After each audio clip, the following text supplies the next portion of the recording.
Ladies and gentlemen, are you ready for your first act in part 2? Let's have some love in the room. Ooh, there you go. Ooh, let's have some applause.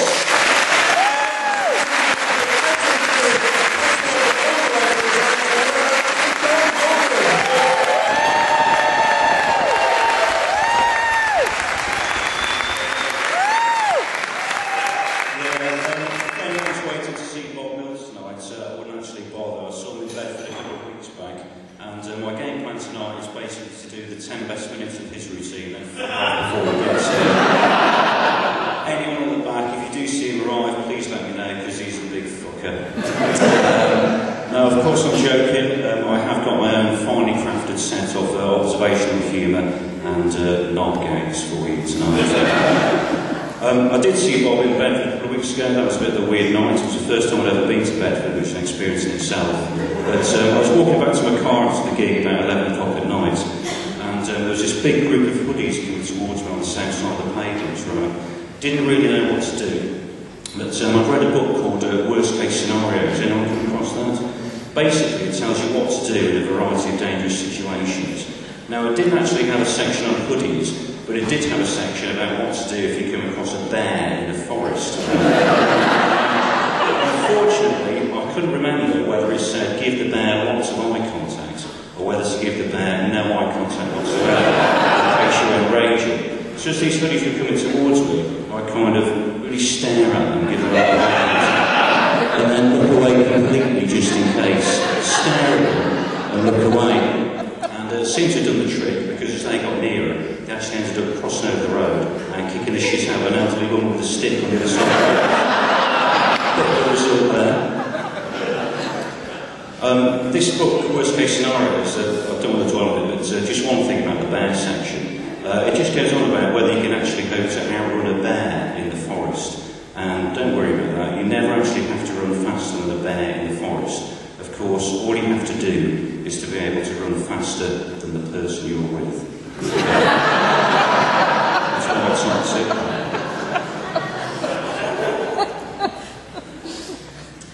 Anyway, welcome to Jon's Shadow Puppet Theatre. I'm going to do a series of impressions for you now, using only my hand and the performance area behind me. Can you all see these shadows, or have I miscalculated terribly? Can you all see them? Yeah. Yeah? Yeah. Okay. I'd like to start off with a traditional crowd pleaser, the rabbit. Yeah? There he is, Mr. Flopsy Bunny. And what have you been doing today, Mr. Flopsy Bunny? Oh, eating grass and having sex with other rabbits. Including family members, Mr. Flopsy Bunny. It's actually a biological fact. Most male wild rabbits will at some stage have sex with their mother, particularly in the Hempstead region.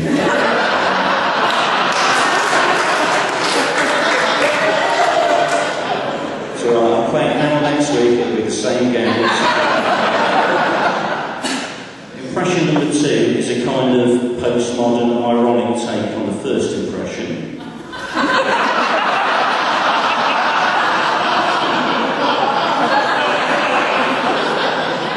I'm going to milk this because that cost me 25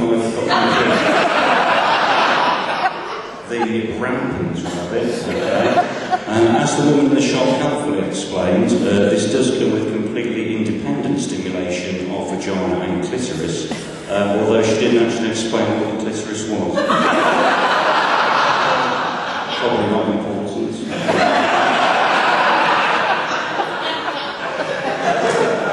Impression number 3 is the chicken. Okay, some people think this is quite similar to the rabbit. I think you'll agree it's clearly different. So, there's the chicken. Impression number 4.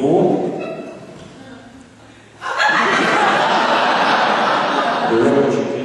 £2.35 from Wilco's that. I originally got it from a dog before realising it's actually comedy gold. Just one impression to go now. This is actually a person rather than an animal. I don't know if you can see who it's supposed to be. That's David Cameron, isn't it?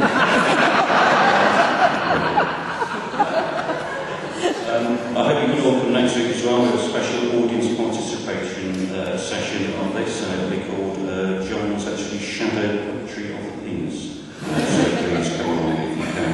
Just tell you one more thing about rabbits before we move on. I used to live in a really rural part of Yorkshire, just outside York, and the local butcher specialised in game, okay? So there are always loads of rabbits hanging up outside the shop. Now most of the rabbits were obviously shot and were kind of okay, so they will be hanging up outside the shop pretty much like this. Right, but the butcher, I think, needs to kind of scrape up things off the road that he'd run over, because every fifth rabbit will be like with a big tie mark over its face. Johnson's the butchers, your roadkill specialists. Can I leave you to look into that actually, because I didn't know this, but evidently rubber chickens and vibrators are tax deductible, so I'll leave those back. So, 2 days to go before the government delivers its big budget, 2 days to go before we all find out just how fucked we are. Stand-up comedians, unfortunately, are immune from the wider economic situation. We've had to make cuts too. Personally, I've had to make my material 32% less funny than it was this time last month. And by a complicated system of supply-side trickle-down microeconomics, you'd actually be laughing 38% less than you would have this time in September. At the same time, obviously, you've paid 100% as much as last month, leading to an overall audience dissatisfaction rating of 62%. But remember, if you don't find my material funny tonight, don't blame me, blame the coalition. Anyway, continuing the theme of political satire. Anyone read Tony Blair's book? No? I actually bought it myself today, got it in Waterstone, spent ages looking for it this afternoon. Finally found it in the fantasy section. This was after I spent ages looking for another book. Eventually went into the bloke at the counter and said, "Excuse me, can you please tell me how to get to the self-help section?" And he just went, "No."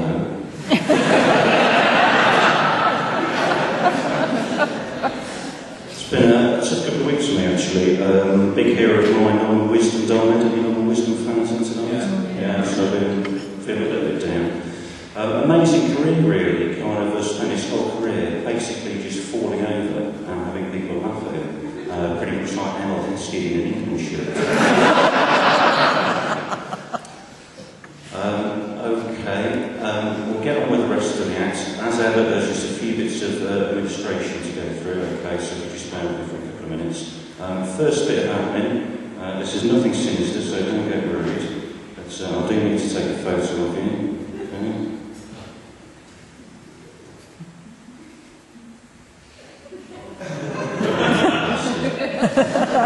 I'm getting heckled by my own camera. The reason I'm doing that, you know, it's probably not going to happen, but just in case anyone comes with a good heckle tonight, I can't think of anything funny to say back immediately. It just means I can identify from the photo, find out where you live, go around to your house and push you through doctors, through the probably won't happen, I've only ever had to do it twice before, so. Second bit of admin, in case anyone's wondering why I've got a newspaper with me tonight, it is of course because today's Guardian sports section comes with a couple of my acts sellotape to the front. And I'm going to have to enlist the help of someone who looks vaguely helpful from the front row. I'll come back to you. You haven't got your glasses.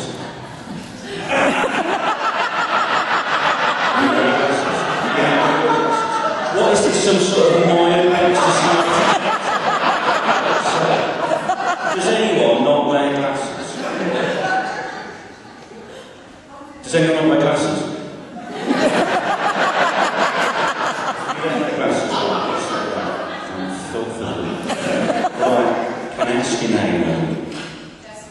Jessica. And where are you from, Jessica? Well, I'll take either one to be honest with you. Push between what you do for a living? At the moment, I stay at home. You stay at home, okay. Funny thing is, I've actually rehearsed a joke for 43 different occupations, professions, neither of which includes... No.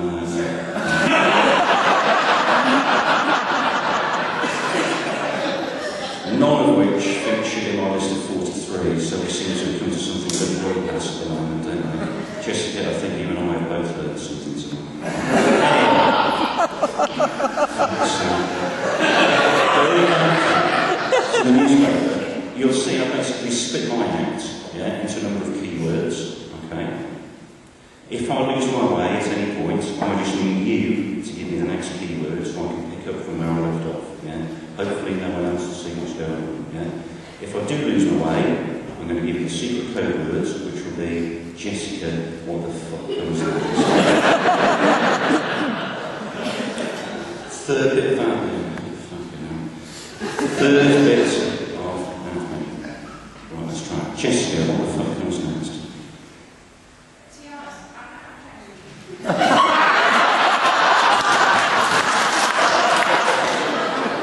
Glasses? Who's got some glasses? Who's got any fucking glasses?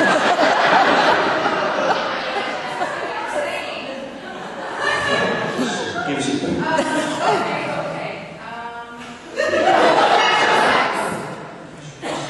So I'm glad you reminded me of that, Jessica. Fucking nuts. Slightly sensitive subject, but I am contractually obliged to tell you this. If there are any women in the audience who do require casual sex a little later in the evening, I will be available between 10 o'clock and 5 past. Any women who do want to sleep with me, I can guarantee you will not get pregnant. I actually read in the paper that every time a gentleman refreshes himself, you know what I'm saying, he actually gets rid of 3-day sperm production. And if my calculations are correct, I'll be shooting blanks for the next 3 years. Fourth and final bit of okay, I need to gauge what you're like as an audience. I'm going to do that basically by telling you a joke and analysing your reaction to it. Okay. So the joke is, Jessica, have you read the paper today? No, don't look at that. I'm really remember the secret code words. If I want you to look at that, I will say, Jessica, right, you've not read the paper, okay. To save the bother, I've read the paper. It seems to me there were 3 big stories in today's paper. Number 1, because the continuing effects of the credit crunch, the number of bankers losing their jobs is an all-time high. Okay. Number 2, popular Radio 1 DJ Chris Moyles is seriously ill in hospital after a failed suicide bid. Number 3, John Terry might never play for Chelsea again after a potentially career-threatening injury. The punchline is, how refreshing to get a little bit of fucking good news for a change.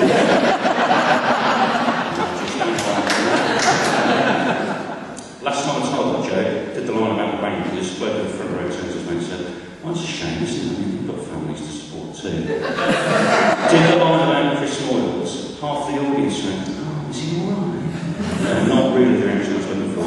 Thank God for Jon Terry. Did the line like him, everyone went, yeah, fuck, it deserves everything. So I'm pleased to say you are not as nice as the last audience.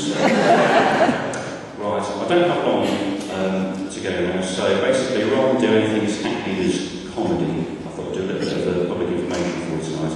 This is basically because before I came on stage, I just went for a piece in the box here, and it did seem to me that a lot of blokes these days, particularly a lot of the young blokes, are not obeying the basic rules of tournament etiquette. Right? When you go to a loo in public, there are certain rules that you have to obey. First rule of going to the loo in public, position. If you go into a loo and there's no one in, pick something for next second, please twat the in. Jessica, what the fuck comes next? You can't be washing your hands because you just